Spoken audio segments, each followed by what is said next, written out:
بسم اللہ الرحمن الرحیم، السلام علیکم ورحمۃ اللہ وبرکاتہ۔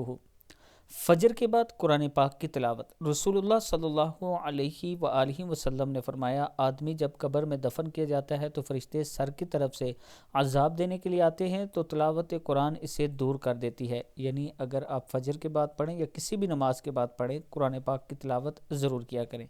جب فرشتے سامنے سے آتے ہیں تو صدقہ اسے دھکیل دیتا ہے، یعنی جب آپ صدقہ خیرات کریں گے تو یہ بھی قبر میں عذاب سے آپ کی حفاظت کرے گا، اور جب پاؤں کی طرف سے آتے ہیں تو مسجد کی طرف چل کر جانا اسے دور کر دیتا ہے۔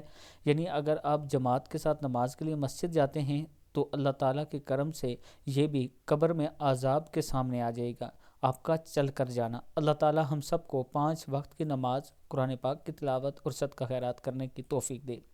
ویڈیو کو آپ دوستوں نے آگے ضرور شیئر کرنا ہے۔ السلام علیکم ورحمۃ اللہ وبرکاتہ۔